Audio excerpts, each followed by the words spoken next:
ಆಗುತ್ತೆ ಇದು? ಇಷ್ಟು ಪ್ರಾಣಹಾನಿಗಳಾಗ್ತಾ ಇದೆ. ನೋಡಿ, ಇವತ್ತು ಮೈಕ್ರೋ ಫೈನಾನ್ಸು ಸೆಂಟ್ರಲ್ ಗೌರ್ಮೆಂಟ್ನ ಕೆಳಗೆ ಬರ್ತದೆ. RBIಗೆ ಅದನ್ನು ಗವರ್ನೆನ್ಸ್ ಮಾಡುವಂತಹ ಅಧಿಕಾರ ಹಕ್ಕನ್ನು ಕೇಂದ್ರ ಸರ್ಕಾರ ಕೊಟ್ಟಿದೆ. ಇವೆಲ್ಲ ನಾನ್ ಬ್ಯಾಂಕಿಂಗ್ ಫೈನಾನ್ಸ್ ಕಂಪನೀಸ್ ಅಂತ NBFC ಅಂತಾರೆ. NBFCಗಳನ್ನು ರೆಗ್ಯುಲೇಟ್ ಮಾಡುವಂಥದ್ದು ಕೇಂದ್ರ ಸರ್ಕಾರ ಮತ್ತು RBI. ಆದರೂ ಸಹ ಜವಾಬ್ದಾರಿ ಕೇಂದ್ರ ಸರ್ಕಾರದ್ದು RBIದು ಇದ್ದರೂ ಸಹ ಅವರು ಜವಾಬ್ದಾರಿಯಲ್ಲಿ ಮೈಮರೆತಿದ್ದಾರೆ, ಎಚ್ಚರ ತಪ್ಪಿದ್ದಾರೆ ಅಂಥೇಳಿ ನಾವು ರಾಜ್ಯ ಸರ್ಕಾರ ಇವತ್ತು ಈ ಒಂದು ತಪ್ಪು ಕೆಲಸಗಳು ಏನು ನಡೀತಾ ಇದೆ ಅದರ ವಿರುದ್ಧವಾಗಿ ಕ್ರಮ ತೆಗೆದುಕೊಳ್ಳಲಿಕ್ಕೆ ನಾವು ಮುಂದಾಗಿದ್ದೇವೆ. ಮಾನ್ಯ ಮುಖ್ಯಮಂತ್ರಿಗಳು ಒಂದು 2-3 ತೀರ್ಮಾನಗಳನ್ನು ಮಾಡಿದ್ದಾರೆ. ಒಂದು, ಯಾರೇ ಈ ಮೈಕ್ರೋ ಫೈನಾನ್ಸ್ ಕಂಪನಿಗಳು ಏನು RBIನವರು ಒಂದು ರಿಕವರಿಗೆ ಗೈಡ್ಲೈನ್ಸನ್ನು ಹೊರಡಿಸಿದ್ದಾರೆ, ಅದನ್ನು ಉಲ್ಲಂಘನೆ ಮಾಡಿ ಬಲಾತ್ಕಾರವಾಗಿ ಸಾಲ ಮರುಪಾವತಿಗೆ ಮುಂದಾದಲ್ಲಿ ಅವರ ಮೇಲೆ ಕ್ರಮ ತೆಗೆದುಕೊಳ್ತೇವೆ ಅಂತ ಕಂಪನಿಗಳವರನ್ನೇ ಕರೆದು ನಿನ್ನೆ ಹೇಳಿದ್ದಾರೆ. ಎರಡನೇದು, ಎಲ್ಲ ಪೊಲೀಸ್ ಇಲಾಖೆಗೆ ಸೂಚನೆ ಕೊಟ್ಟಿದ್ದಾರೆ. RBIನ ಗೈಡ್ಲೈನ್ಸನ್ನು ಉಲ್ಲಂಘನೆ ಮಾಡಿ ವಸೂಲಾತಿಗೆ ಮುಂದಾದಂಥವರ ಮೇಲೆ ಕೇಸನ್ನು ಮಾಡಬೇಕು ಅನ್ನುವಂಥ ಸೂಚನೆಯನ್ನು ಮುಖ್ಯಮಂತ್ರಿಗಳು ಕೊಟ್ಟಿದ್ದಾರೆ.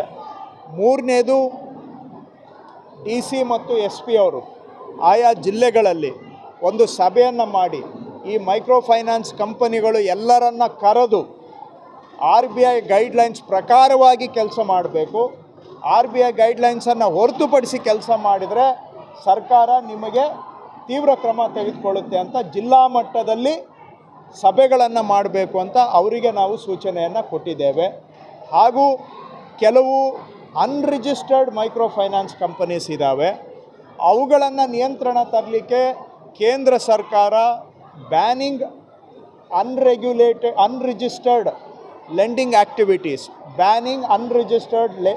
ಆ್ಯಕ್ಟಿವಿಟೀಸ್ BULA ಅಂತ ಒಂದು ಕಾನೂನನ್ನು ತತ್ಕ್ಷಣ ಜಾರಿಗೆ ತರಬೇಕು ಕೇಂದ್ರ ಸರ್ಕಾರ ಅಂತ ಅವ್ರ ಮೇಲೆ ನಾವು ಒತ್ತಾಯವನ್ನು ಕೂಡ ಮಾಡಿದ್ದೇವೆ. ಯಾಕೆಂದರೆ ಇವೆಲ್ಲವೂ ಕೂಡ ಬಹುತೇಕ ಕೇಂದ್ರ ಸರ್ಕಾರದ ವ್ಯಾಪ್ತಿಗೆ ಬರುವುದರಿಂದ ನೇರವಾಗಿ ನಾವು ಕಾನೂನು ಮಾಡುವುದನ್ನು ಕೂಡ ವಿಚಾರ ಮಾಡ್ತಾ ಇದ್ದೇವೆ. ಮುಖ್ಯಮಂತ್ರಿಗಳು ಅದನ್ನೂ ಸೂಚನೆ ಕೊಟ್ಟಿದ್ದಾರೆ. ಆದರೆ ಮ್ಯಾಂಡೇಟ್ ಪ್ರಕಾರವಾಗಿ ಸೆಂಟ್ರಲ್ ಗೌರ್ಮೆಂಟ್ NBFCs ನಾನ್ ಬ್ಯಾಂಕಿಂಗ್ ಫೈನಾನ್ಸ್ ಕಂಪನೀಸ್ ಅವರ ಜವಾಬ್ದಾರಿ ಆಗಿರೋದ್ರಿಂದ ಅವರು ಇದಕ್ಕೆ ಕಾನೂನು ರೂಪಿಸಬೇಕು. ಹಾಗೂ ನಾವು ಕೂಡ ಇದರಲ್ಲಿ ಯಾವ ರೀತಿ ಕಾನೂನು ರೂಪಿಸಲಿಕ್ಕೆ ಸಾಧ್ಯ ತತ್ಕ್ಷಣ ಕೆಲಸ ಮಾಡಬೇಕು ಅಂತ ಮುಖ್ಯಮಂತ್ರಿಗಳು ಸೂಚನೆ ಕೊಟ್ಟಿದ್ದಾರೆ.